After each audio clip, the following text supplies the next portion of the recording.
So ayun na nga mga kababayan, magandang umaga, magandang gabi, magandang hapon, magandang tanghali kung saan man po kayo ngayon. So ngayon po sa oras na to, sa araw na to ay meron tayong pag-uusapan na si Arnold Clavio. Kilala nyo naman si Igan.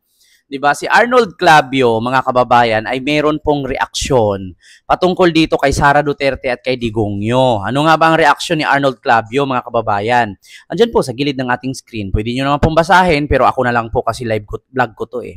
'Di ba? Hindi man po pwede hindi ako magbabasa. O anong klaseng vlog ito? Hindi naman ako DDS na bobo. 'Di ba? So ngayon mga kababayan, according dito sa gilid ng ating screen, worst nightmare daw ni Digong at ni Sara, natakot daw makalkal ang bank account. Ano nga ba ang sabi dito sa People's Tonight Post na isang statement or pahayag or komento ni isang batikang journalist na si Arnold Clavio ng GMA7? So, worst nightmare, Digong Sara, takot makalkal ang bank account. Oh, ano nga ba yon? Kasi, mga kababayan, nakalagay dito at nakasaad sa naturang article ng post ng naturang news page na People's Tonight, nakasaad dito isa sa veteran broadcaster Arnold Igan Clavio sa mga naniniwala na kabilang sa mga pangunahing dahilan kung bakit pinapatigil di umano ni Vice President Sara Duterte na umusad ang impeachment trial laban sa kanya ay ang mabuksan ang kanyang bank account kasama ang ibang miyembro ng pamilyang Duterte.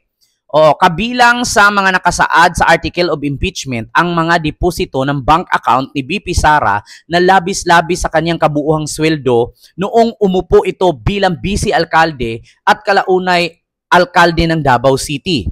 Binanggit sa reklamo na ang Statement of Asset and Liabilities or Net Worth SALN ni BP Sara mula 2007 hanggang 2012, 2016 at 2017 ay kanyang net worth ay tumaas mula sa 13.88 million noong 2007 hanggang 22.12 million noong 2012. Noong 2017 naman, ito ay dumoble pa sa 44.83 million nakasaad sa post ni Igan sa social media. Oo, nakasaad din sa impeachment complaint na di umano'y mga transaksyon na umabot ng 2 billion mula 2006 hanggang 2015 na lumitaw sa joint account nila ng kanyang ama na si dating Pangulong Rodrigo Roa Duterte. Ito ay base sa ibinilugar ni dating Senator Antonio Trillanes IV. Bukod dito, hinamon din ni Lanao del Sur Representative Sia Adyong Alonte sa ginanap na House Quad Committee noong November 13 ng kanyang nakaraang taon na si Digong na pumirma ng bank secrecy waiver upang maisapubliko ang kanilang joint account based sa testimony ng dating Pangulo na nasa 17,000 at 50,000 ang nakadeposito sa dalawa nilang account at hindi 2.41 billion. Biruin mo mag-joint account ka tapos 17,000 lang ang laman. Sa akin pa nga lang, kalit-liit lang yan. Pambayad lang yan sa kulungan ng aso eh. 'Di ba? Tapos presidente ka, mayor ka, tapos ang laman 17,000. 50,000. Sino ang pinagluloko ninyo? Oh, lukuhin nyo, lilang nyo, sabi ni Panelo. Oh, so ang tanong, nais din yun bang malaman kung mayroon talagang itinatagong bilyong piso halaga ng mga bank deposit ang mag-amang Duterte sa impeachment trial? Oh, so yun ang tanong ngayon. Oh, ang matinding pinangambahan ng kampo ni Vice President Sara Duterte sa kanilang sakaling matuloy ang paglilitis sa kanyang impeachment court ay ang mabulatlat sa mata ng publiko ang detalye ng yaman ng pamilyang Duterte na nakadeposito sa bangko, sabi ni veteran broadcaster Igan Clavio. So ngayon mga kababayan, ano nga ba yung sinasabi ni Igan Arnold Clavio, mga kababayan? Ito po yan, no? Hanapin ko lang po ha, mga kababayan, yung naturang na kung saan mismong si Senator Antonio Trillanes kung bakit sinabi niyang confident siya sa naturang confident siya sa naturang ito lang po mga kababayan, saglit lang po ha, may ads. Oo.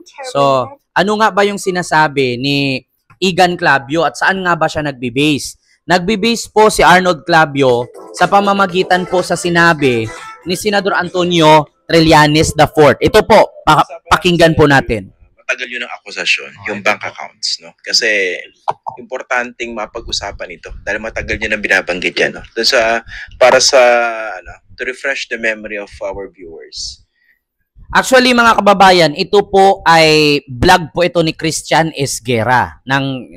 Actually, isa itong GMA newscaster din or journalist itong si Christian Isguera. So pakinggan nyo pong mabuti mga kababayan ha. Huwag nyong palagpasin. Pakinggan nyo po. Gaano ba kaseryoso itong allegation ninyo dito sa joint bank accounts di umano na mag-ama? Dun sa ill-gotten wealth issue, tatlo yung lalabas dito. Una, yung bank account mismo ni Sarah na more than 100 million na hindi niya dineclare sa salin niya. Yung sa kanya lang ito. Yan, that's one. Tapos next, yung bank account niya na joint with Duterte, the father. Ito na yung may pumasok na daang-daang milyon na abot sa billions yung transactions, total transactions. Yan yun. Yan yung pangalawang issue. Yung pangatlong issue ay yung nag-encash siya ng cheque from a drug lord while she was mayor. So, 2 beses ito. 2 beses siya nag-encash ng manager's check. At hindi lang siya, pati yung mga kapatid niya, si Hanelet, so 4 silang nagre-receive ng dividendo. Hindi pala, 3 Hanelet, pati si Digong. So 5 silang tumatanggap every 6 months from a drug lord. Yan yun, dividendo eh. So nung una cheque yung pagbayad sa kanila, kaya doon na-flag yung manager's check, 2. Then after 2 years, after 4 payments na every 6 months, na sila ng cash na diretsong hinuhulog sa kanilang mga accounts. So yun yung... Gaano po kayo ka-confident dito sa inyong allegation? Kasi technically, kung sakaling mag-decide yung impeachment court na pabuksan yung mga bank accounts na yan, and they're very, very powerful, di ba, impeachment court. Dalawa pwede mangyari. Ma-confirm yan, o mapahiya kayo. So how confident are you? Very confident, no? I am sure of it. Kaya nga ito, nakita mo, since 2016 ko pa ito nilalabas, ano ang reaction ni Digong dito? Gibain ako. Hindi yung i-address yung issue. Palagi nilang, ina-unleash niya yung mga troll farm nila to attack me personally, bawiin yung amnesty ko, papatay ako, lahat ginagawa niya. But he never addressed this. Diba, hindi siya pumirma ng waiver. Noong ko pa pinapapirma to, 2016 pa lang. Hanggang nung sa Quadcom last year, diba, gumawa siya na eksena nung sinabihan siya ni Congressman Suarez na pumirma ka na ngayon. Para lang, baka pwede pumirma ka na ngayon para magkaalaman na. O gumawa siya na eksena para maiba yung usapan. So yun po mga kababayan, narinig nyo po. Yun po yung isa sa mga sinasabi ni Igan Arnold Clavio na ang kinakatakot daw ni Sara at ni Digong sa impeachment. Actually, sinabi na din po yan ni Attorney Luke Espiritu na hindi po acquittal ang habol ng kampo ni Duterte sa impeachment ni Sara, kundi ang hindi mabulatlat or mabuksan ang issue tungkol dito sa bank account at connection nila sa mga sindikato dito sa ating bansa.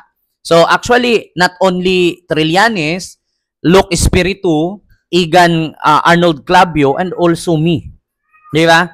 Kasi ako nakikita ko din po actually lumalabas na din po yan kahit sa Congress, nandun po yung mga transaction na ilang year po yon at sino-sino po yung tawag dito, sinisendan. Nito every 6 months is million. Not only 10, 20, but 60 million every 6 months na hinuhulog nga ng naturang drug lord. Di umano sabi ito ni Senator Antonio Trillanes. So may source tayo. Hindi tayo gumagawa ng kwento. Actually, ito po ay galing sa People's Tonight na pinost ito ni Igan or Arnold Clavio. At si Arnold Clavio siguro ay nagbe-base lang din kay Senator Antonio Trillanes. At sabi nga ni Senator Antonio Trillanes, bakit hindi ina-address ng mga Duterte yung aligasyon niya? At bakit gumawa pa ng drama sa Quadcom para maiba ang usapan?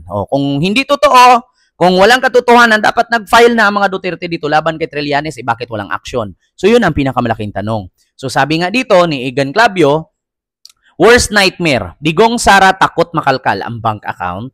So yun naman talaga. So, malaman ng taong bayan. Dito na yung mga DDS na magsabi, okay lang yan kasi nga, actually, kahit buklak, tawag doon, bulat-latin ito, kalkalin ito, ng Senate, itong mga bank account ni Digong at ni Sara, ang sabihin lang naman mga DDS dito, syempre kikita sila ng ganyan, sa tagal ba naman lang nanilbihan? Ganun lang naman ang reaksyon nila. Kasi nga, bakit? Bubo naman talaga tanga itong mga DDS. So, yun lang. Mga kababayan, hindi ko na masyadong habaan. Maraming salamat po. God bless.